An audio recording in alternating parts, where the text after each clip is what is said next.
The Big Bang? Ha! Were you there, Bill Nye? No. Abiogenesis? Were you there? No. Dinosaurs lived millions of years ago? Were you there? No. Evolution? Were you there? No. Science can't deal directly with the past because the past can't be observed. Science has to be what is observable, testable, and repeatable. Since you can't do that with the past, it's not science. On the other hand, I've got a book with an eyewitness to the creation of the universe. Who are you going to trust? The eyewitness, God Almighty himself, or the scientist who can't even observe the past? Excuse me. Hello? Is this Mr. Spam? Yes? Someone drove into your house. What? Oh my God! What happened? Excuse me, sir. Please stay back. My name is Ken Spam. This is my house. It's okay. Mr. Spam, we think a drunk driver probably drove into your house. But that's just a theory at the moment. Oh dear Lord! Were there any witnesses? Unfortunately, no. Well then how do you know what happened? Well, Mr. Spam, if you'll follow me, these tire tracks match a Fire-Pone Widowmaker F32Q all-season tire.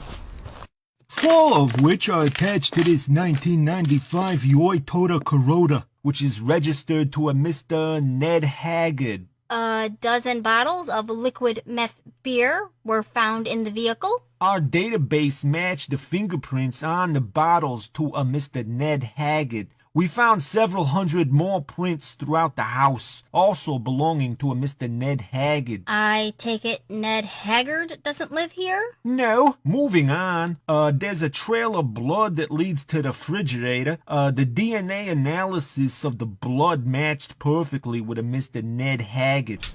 Fridge appears to be raided. Snagged some more DNA from the vomit, matching Mr. Ned Haggard's DNA profile. When officers arrived on the scene, your DVD player was playing, Naughty Caribbean Cabana Boys Revenge Volume 35. That's not mine. We know. It was rented from the oversized sex toy and hardcore porn emporium on 27th and Main Street using a credit card belonging to a Mr. Ned Haggard, who also used it to purchase liquid meth beer. The pubic hair we found on your couch also came from a Mr. Ned Haggard. DNA analysis of the semen sample we scraped off the ceiling matches a Mr. Ned Haggard as well. Your back door is broken open and has a size 12 Mikey running shoe footprint on it. The Mikey footprints, along with the trail of Ned Haggard blood, led all the way up to... Oh, hiya, Mr. Haggard. How you doing? Good. I'm a little dizzy. Ooh, that's a wicked gash there on your forehead, sir. Oh? You might want to get that looked at. Oh, by the way, Mr. Haggard, I forgot to ask you, did you by any chance happen to see who drove into Mr. Spam's house?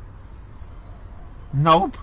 I see. Mr. Haggard, could you please turn around and put your hands on the fence?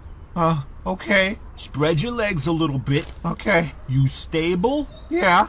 Okay, then hop on over. I hate to be rude and all, but I need you to be on the other side of that fence, because technically this is a crime scene, so... Oh, okay. No problem. So, unfortunately, Mr. Spam, it looks like this is where the trail ends. Damn it! Damn it, all the hell he got away! I had said that evolution is a fact in the same sense as it's a fact that the Earth orbits the Sun. And somebody wrote in about that saying, it isn't a theory the Earth moves around the Sun, it's a fact we can observe. Evolution is not. Now I see why he says that, because you sort of think, well, the Earth's moving around the Sun all the time and therefore you can observe it, whereas you can't actually observe evolution because it happened a long time ago, or mostly it did. But really you can't observe that the Earth moves around the Sun. What you observe is the changing seasons. And you infer that the Earth moves around the Sun because you have an interpretation, you have a theory to account for why you get changing seasons. In the same way, you observe that night follows day and day follows night. You don't actually observe that the Earth is spinning. you have a theory that the Earth is spinning and it accounts for the facts. And it's just the same way with evolution.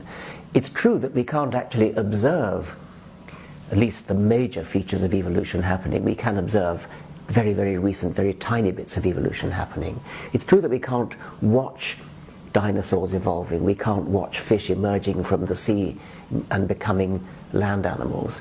We have to make inferences. And we make inferences on the basis of the evidence available, in just the same way as we make inferences about the Earth's orbit by looking at the seasons and the Earth spinning, by looking at the day-night cycle.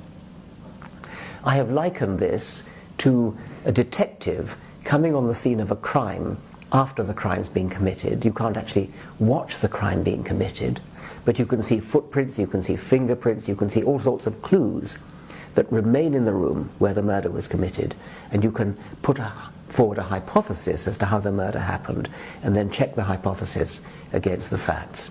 And to a greater or lesser extent, the detective can come to a firm conclusion about who the murderer was. And it's just the same way with evolution, except that the number of clues that we have after the crime, so to speak, are enormously more, enormously richer than those that any detective normally is privileged to see.